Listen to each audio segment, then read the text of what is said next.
So let's go ahead and get started with a particle. I'm just going to use the basic one, the little rock one. If you drop that into the scene, what you should see is like 3 little blocks kind of falling randomly around. Alright, and one thing to notice is they've got a fade in, a fade out, and then they have a different position being placed around them. We're going to take a look at some of the features for it here. We'll go through several different videos so that you can see kind of incrementally how all the new parts and pieces work. First off though, particle, the scale, offset, and things, remember that you can still use this, is that if I scale this, I'm scaling the box itself, so it's going to be randomly picking 3 spots within whatever size box you have on it. Alright, I'm going to take this back down to 10 here. And then along with that, don't forget you have a rotate forward and backward. And literally, if you can kind of see how that the box is actually being rotated forward or backward, so that if you want to place them a little bit more into the scene, and or if you're trying to create, like if they're connected directly with it, then you can connect the, you can have the particles at an angle for it. Alright, we're going to take also, let's go ahead and take a look at, make sure the collider's turned off here. Okay. Alright, so particle settings, the enable, disable, you can use any of the features inside the event trigger if I'm turning this on or off. If at any point you don't see a particle inside of here, it may have just been that you need to reset it, so you can always go to the enable and just re-click it. It'll have the particle start back up for you. Alright, also loop, in the duration moment, I'll go ahead and go here. Duration is going to have 5 seconds being played. So if I go to here and I say turn the loop off, this will play for 5 seconds and completely stop, so that if you only want to have a burst, a single burst going through, you can do something like this. Now if I turn it back on, this is where you just want to go to enable and then just reset it so that it starts going again. Alright, the particle emissions, not too much has changed on this except that the burst is actually working more properly. A quick kind of overview of it, notice 3 for rate and max means that you don't get more than the 3 coming out. If I take up the max though, a little bit higher like this, then I can actually see it's coming out. Notice the burst is on. It's saying the burst delays every second, so let's take this to about every 3 seconds.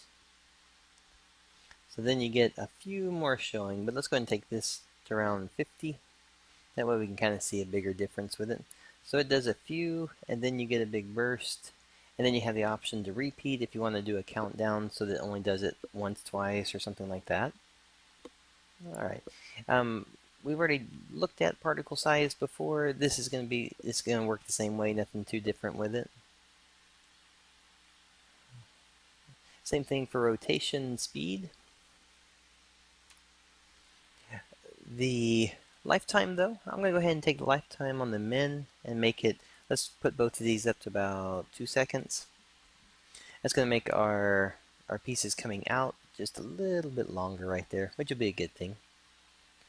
Alright, and then we'll take a look here at the color and then we'll stop it there and do another video on the rest of the features here. So for the color part, this is basically, we're just going to go for 2 totally different colors so we can see gradients happening here. We're going to say the first one is red, we're going to do the in color, and we're going to say that this one's going to be green. So when it starts to, let me zoom out so you can see it here. So for the full 2 seconds you're going to have red, and then about halfway you start to see the green coming through until it hits full green. So by default you're getting 50% on this here. If you do the gradient position, you can actually change when they start. So for instance, if I wanted, I could say that I want the green to actually start way up at the top. So that if you want to just have red be a little bit more of a sparkle and then green starts, you can do that. Same thing for this one. You could actually say you want more of a red, so red takes all the way down to here before it starts to turn green.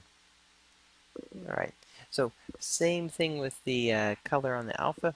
If you wanted, you could actually say that it turns, when it hits the end, it actually starts to fade, so it's going to fade a lot quicker right up here. Or if you want a hard edge, where it doesn't actually fade at all, it just comes straight down. Alright. So along with those, you have a start and end fade. If you're saying that you want it to, notice how it fades into the scene.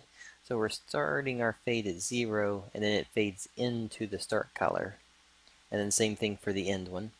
Alright, so that's going to be the basics on the color gradient, and then a couple of the features here that we looked at with the burst and looping and those things.